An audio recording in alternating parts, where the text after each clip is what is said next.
Alright guys, got my wheel off my CT200U Coleman mini bike here, and it's time to, I think it's about time to change the bearings. They're getting a little gritty, and I figured now, let's go ahead and change them out.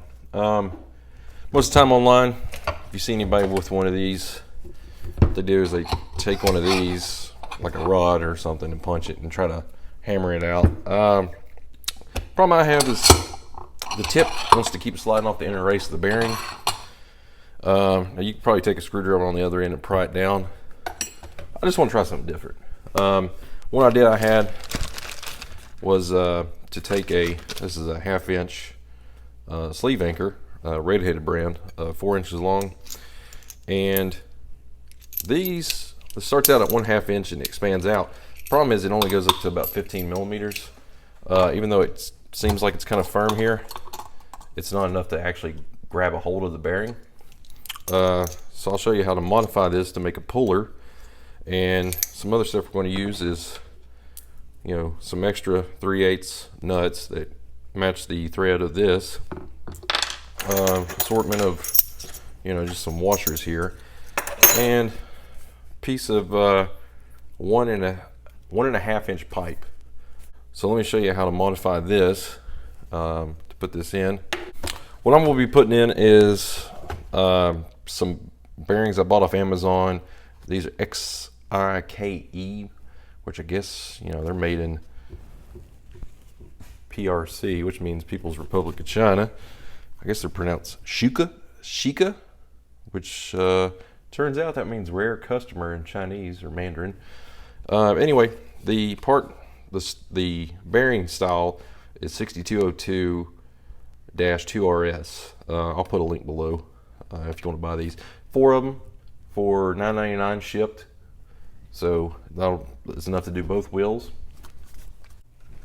Alright, so the way we're going to be modifying this is, first of all, we're going to take the nut and washer off, and then we have a sleeve. Now what I'm going to do is I'm going to take the sleeve and pretty much cut it in half to where it's just a little bit shorter than this, so that way there's a gradual ramp up. And then I'm going to take this and put it inside here. And if you want to know my actual measurement, it's about 45 millimeters or 1.75 inches from this side. So we're going to go ahead and cut this.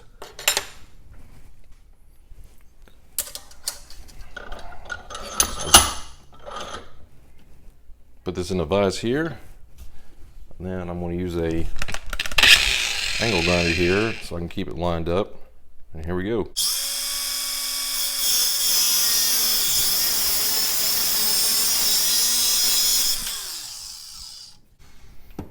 If you don't have an angle grinder, you can always use a hacksaw. It'll just take you a little bit longer.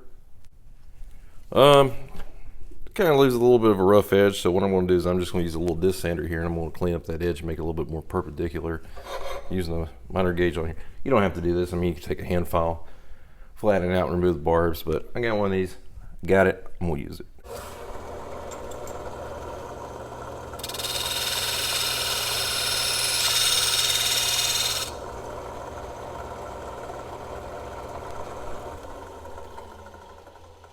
Let's see, that gives a little bit better finish right there. So here's the two pieces taken away. Now this will be going inside of here. The only problem with this is it needs some slots, so when the flared piece here goes through, it can actually expand. So I'm going to do maybe 3 equal slots, about 1 inch long, about 120 degrees apart, so it'll have some expansion movement. And moving back over to the vise and the angle grinder for this one.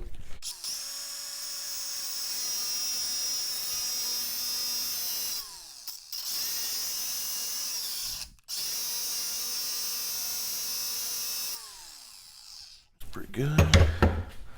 Make sure you let it cool down a little bit before you touch it. It's going to be hot.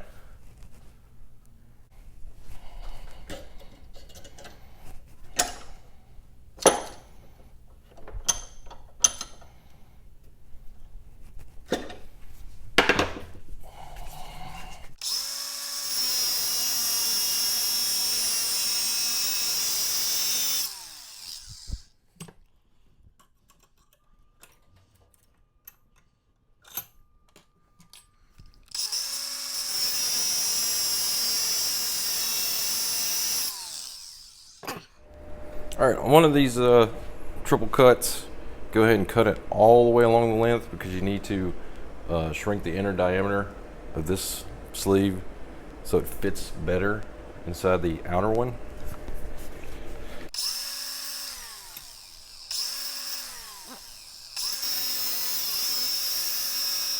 And after you cut all the way through, close it up and try to cut it again.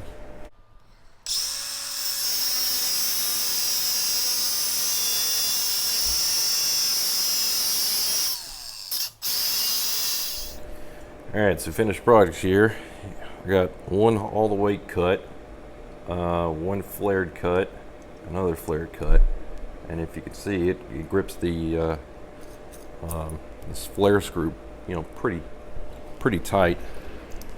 And then what you're going to do is you're going to take the other piece, and we'll just hammer it on down to where this piece comes about right here.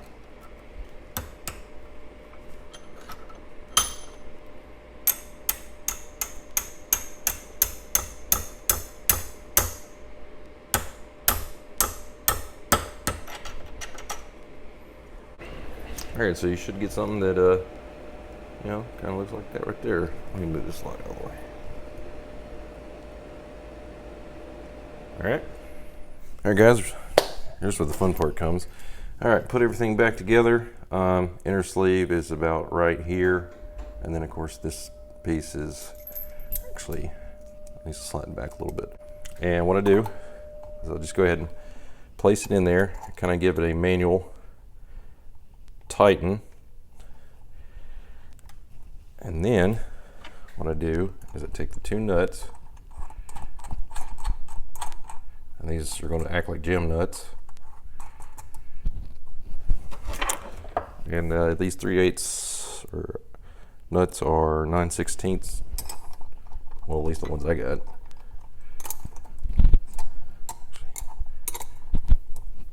Get your two wrenches close together and just squeeze. Now we can tighten it. So you're going to keep the gem nut still, rotate this clockwise. Yeah, by the way, hold the gem nut on the bottom, that works best. Alright, so now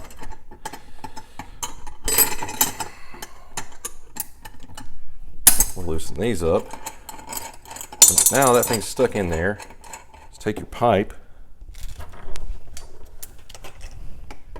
and measure from about the top of the weld right there to about maybe 3/8 below the tip. Yeah, maybe a little more. We'll go with this one.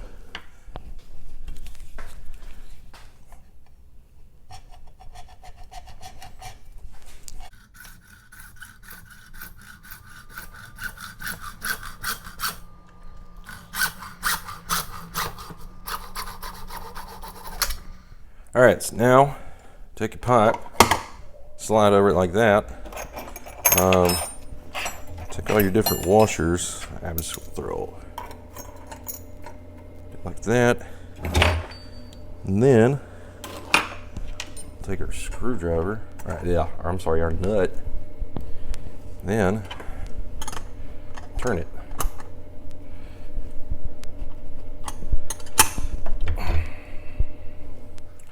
Well, I'm fast forwarding here a little bit. Had a little bit of a failure.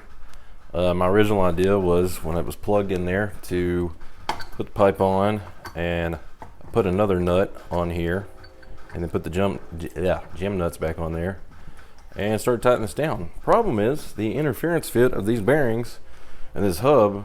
It's a super tight interference fit, and this little 3/8 16 thread decided to, you know, give up the ghost and freaking rip the threads right out. You can see that. So, but not all is lost, because this little plug still helps with knocking out the bearings, and I'll show you. All right, so we get the plug in there, and actually I think this may be actually easier than what I originally had planned. But now, because there's a hardened plug in the bottom of it, you won't have such a hard time grabbing the lip of that bearing, because there's an inner spacer in here that just kind of keeps it from going side to side, to where you can grab the whole, you know, like edges of the bearing. Like here's the bore, but there's a sleeve inside, so it only allows you to grab this little bit of lip. If that sleeve wasn't in there, you could hammer, you know, just pretty much a good chunk of that outer edge. But anyway, we're going to take this, we're going to flip it over. I got a 9-inch long extension, and since that plug is right there, should be able to just smack the crap out of it. And again, like I said, this plug one on the other side, you'd have to sit there and force it up against that lip, but we'll see how this works.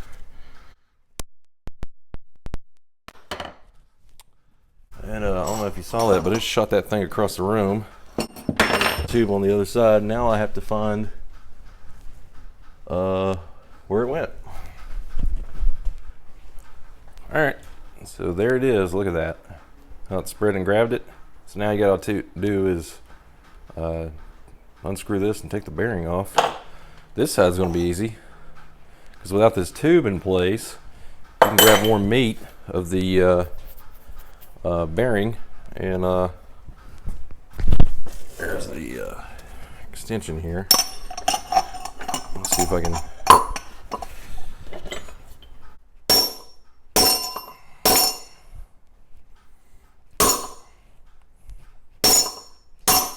See, I'm not even holding it anywhere.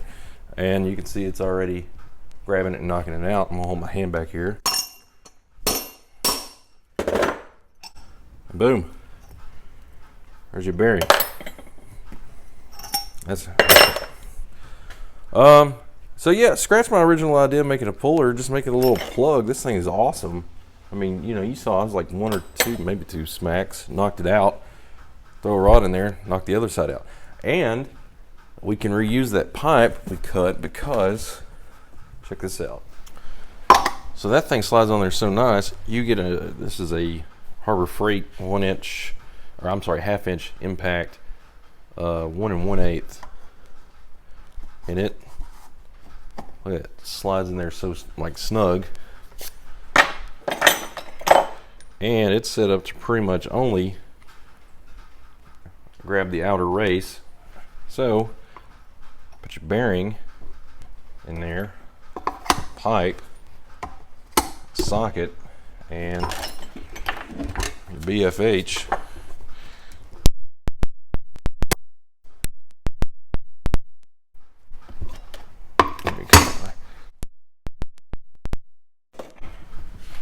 Boom, it's already in there.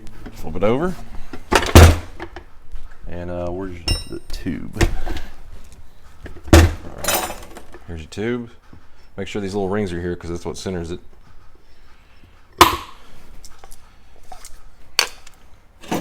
And find your other bearing, which is, I got the bearing off here. A little pipe on here. Grab that.